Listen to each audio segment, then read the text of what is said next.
Good morning students. छठी कक्षा के हिंदी विषय में आज हमारा 5वां पाठ हम कर रहे हैं। पाठ है अक्षरों का महत्व। तो बच्चों, अक्षरों का हमारे जीवन में क्या महत्व होता है? अगर अक्षर नहीं होते तो हमारा जीवन कैसा होता? अक्षर ज्ञान ही हमारी शिक्षा का आधार है। हम कितनी पुस्तकें पढ़ते हैं, उनमें अक्षर ही तो होते हैं। तो हर रोज कितनी पुस्तकें पढ़ते हैं, कितने अक्षर हम पढ़ते हैं और कितनी करोड़ों पुस्तकें छपती हैं। तो पूरे दुनिया में बच्चों कितनी पुस्तकें होंगी? प्रतिदिन हजारों पुस्तकें जैसे छपते हैं और समाचार पत्र छपते हैं, तो कितने अक्षर हम हर रोज पढ़ते हैं। अगर ये अक्षर हमारे जीवन में नहीं होते तो जीवन कैसा होता? कभी सोचा है आपने? तो इन्हीं अक्षरों की कहानी आज हम पढ़ते हैं। तो बच्चों, प्राचीन समय में, पुराने समय में लोग यह मानते थे कि अक्षरों की खोज ईश्वर ने, भगवान ने की है और भगवान को ही जैसे वेदों का रचयिता माना जाता है। तो अक्षर खोज को वो भगवान की खोज मानते थे कि भगवान ने ही अक्षरों की खोज की है। परंतु आज हम जानते हैं कि अक्षरों की खोज भगवान ने नहीं, बल्कि समय मनुष्य ने ही अक्षरों की खोज की है। तो बच्चों, आप जानते हैं पहले हमारी जो धरती है ये 5 अरब साल पुरानी है। किस प्रकार से धरती पर मनुष्य का जीवन आया और कैसे मनुष्य ने धीरे धीरे अक्षरों का ज्ञान प्राप्त किया, यही देखते हैं हम। तो हमारी धरती लगभग 5 अरब साल पुरानी है। 5 अरब साल धरती पुरानी है और 2-3 अरब साल तक तो धरती पर किसी प्रकार का कोई जीवन नहीं था। 2-3 अरब साल तक बिल्कुल शून्य, कोई जीवन यहाँ पर नहीं था। फिर करोड़ों साल तक केवल जानवरों और वनस्पति का ही यहाँ पर पाए जाए, केवल जानवर थे या फिर पेड़ पौधे, वनस्पति ही करोड़ों साल तक यहाँ पर रहे थे। आदमी इस धरती पर कोई 5 लाख साल पहले ही जन्म लिया था। आदमी का जन्म कब हुआ धरती पर? लगभग 5 लाख साल पहले। और धीरे धीरे उसका विकास हुआ। तो आपने इतिहास में पढ़ा होगा कि मनुष्य ने, जैसे पहले मनुष्य कैसा था? बंदरों जैसा जैसे दिखता था ना।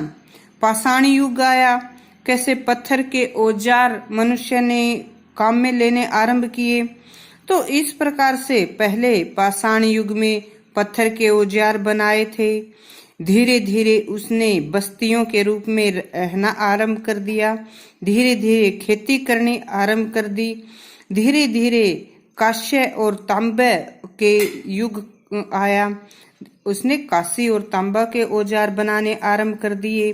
किस प्रकार पहिए का आविष्कार हुआ, जिससे कि उसके खेती में और आने जाने में और अधिक सुविधाएं हुई। तो धीरे धीरे मनुष्य का जीवन विकसित होता गया। तो बच्चों, यही मनुष्य, क्योंकि मनुष्य है तो मनुष्य के मन में भाव होंगे। तो मनुष्य ने अक्षरों से पहले चित्रकला करनी आरंभ की थी। तो जैसे कि इस चित्र में आप देख रहे हैं, मनुष्य ये कैसी कैसी आकृतियां ये बना रहा है। आदि मानव जो है ये आकृतियां बना रहा है।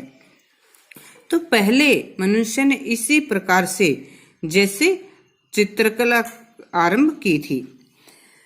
वे विभिन्न प्रकार के चित्र बनाकर ही अपने भावों को प्रकट करते थे। जैसे धूप या फिर गर्मी का संकेत देने के लिए वो सूर्य की आकृति बनाते थे। एक गोलाकार जैसे वर्ती बनाकर ऐसे उस पर तिरछी तिरछी रेखाएं बना देते थे, जो कि सूर्य का प्रतीक होती थी। और इसी से वे धूप का या गर्मी का अपने भाव व्यक्त करते थे। तो इस प्रकार से मनुष्य ने अक्सर से पहले चित्रों के माध्यम से अपने भाव प्रकट करने आरंभ किए थे। ऊपर जिस तरह से आप इन चित्रों को देख रहे हैं, ये चित्र मनुष्य की शिकार जो करता था, जैसे हाथों में इन्होंने अपने कुछ ये औजार हथियार लिए हुए हैं जिनके माध्यम से ये शिकार करते थे। तो ऐसे ही चित्रों के माध्यम से मनुष्य पहले अपने भावों की अभिव्यक्ति करते थे। धीरे धीरे उनको अक्षर ज्ञान हुआ।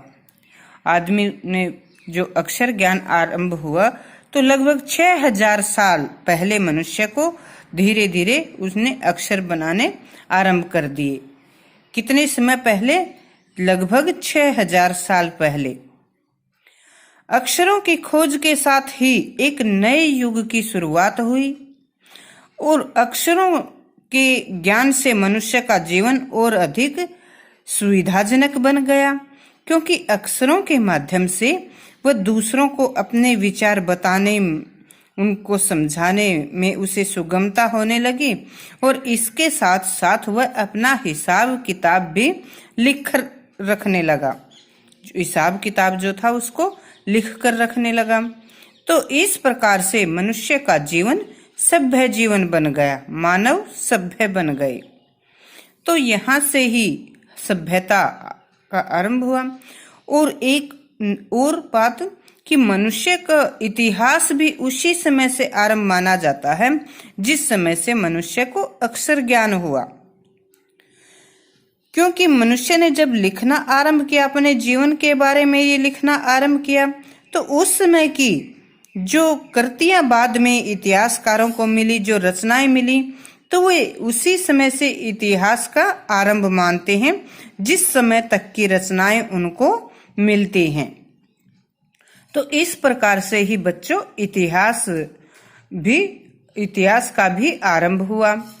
आदमी ने अनेक लेख लिखने आरंभ कर दिए।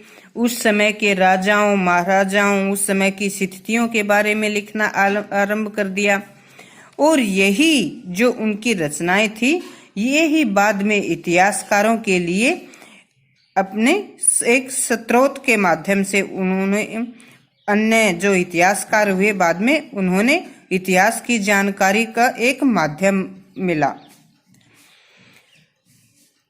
तो उस समय के कैसे राजा होते थे, किस प्रकार का जीवन होता था, ये सब बातों की जानकारी हमें उस समय की रचनाओं से ही तो मिलती है।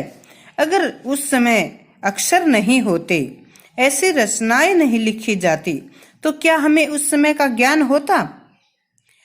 क्या हमें रामायण महाभारत का ज्ञान होता? क्योंकि इनको भी हमें उस समय की जो लिखित रचनाएं मिली हैं उन्हीं से ज्ञान हुआ है। तो अगर बच्चों हम समझ सकते हैं, अगर अक्षर नहीं होते तो हमारा जीवन कैसा होता। तो अक्षरों की खोज मनुष्य की सबसे बड़ी खोज मानी जाती है। मनुष्य अपने विचारों को लिखकर प्रकट करने लगा और आगे बाद में पीढ़ी दर पीढ़ी उनको अभिव्यक्ति करने लगा।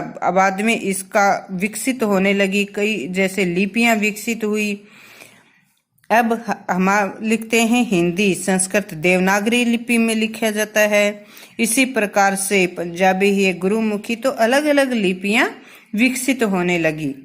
तो ऐसे बच्चों धीरे धीरे किस प्रकार से अक्षरों का विकास होने लगा, अनेक भाषाएं बोलियां बनने लगी।